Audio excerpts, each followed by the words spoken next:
মধ্যপ্রাচ্যের চলমান সংকটে হু হু করে বাড়ছে জ্বালানি তেলের দাম। পাশাপাশি জেট ফুয়েলের দাম বাড়ার কারণে বিশ্বজুড়ে বিমানের ভাড়া উল্লেখযোগ্য হারে বৃদ্ধি পেয়েছে। এই সংকট মোকাবেলায় এবার অভিনব পদ্ধতিতে জেট ফুয়েল উদ্ভাবন করল চীন। বিস্তারিত দেখুন ডেস্ক রিপোর্টে।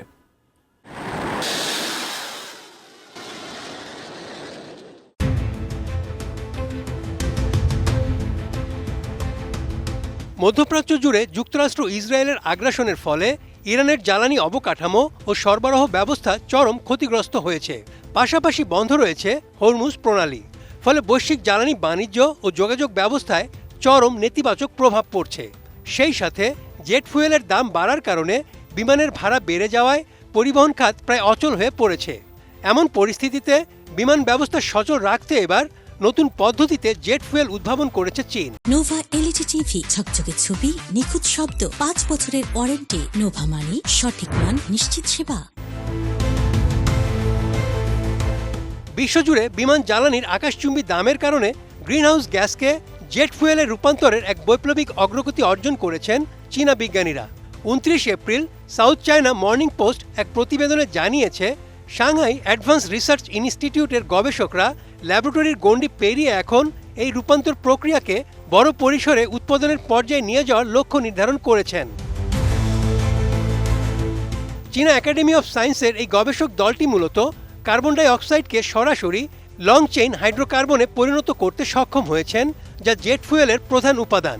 এই প্রক্রিয়ায় বর্জ্য গ্যাসকে পানির সঙ্গে মিশ্রিত করে উচ্চ শক্তির তরল জ্বালানি তৈরি করা হয়, যা মূলত দহন প্রক্রিয়ার একটি বিপরীতমুখী পদ্ধতি।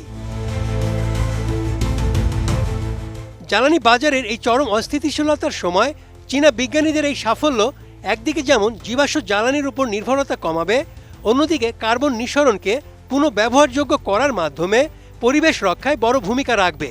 যদি এই প্রযুক্তিটি বাণিজ্যিকভাবে বাজারজাত করা যায়, তবে এটি কেবল বিমান খাতের খরচই কমাবে না, বরং গ্রিনহাউস গ্যাসের প্রভাব কমিয়ে জলবায়ু পরিবর্তন রোধেও কার্যকর অবদান রাখবে। সাংহাইয়ের এই গবেষণা প্রতিষ্ঠানটি এখন প্রযুক্তিটির বৃহৎ আকারের উৎপাদনের জন্য প্রয়োজনীয় পরিকাঠামো উন্নয়নের দিকে মনোনিবেশ করেছে। বিমান শিল্প যখন ক্রমবর্ধমান জ্বালানি খরচের চাপে পিষ্ট, তখন এই কার্বন টু জেট ফুয়েল প্রযুক্তিটি একটি সম্ভাব্য লাইফ লাইন বা জীবন রক্ষাকারী পথ হিসেবে আবির্ভূত হয়েছে।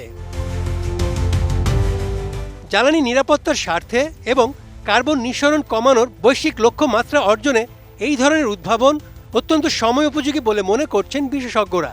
তাদের মতে চীনের এই সাফল্য ভবিষ্যতে অন্যান্য দেশকে বিকল্প জ্বালানি গবেষণায় আরও অনুপ্রাণিত করবে। Desk report, ATN news.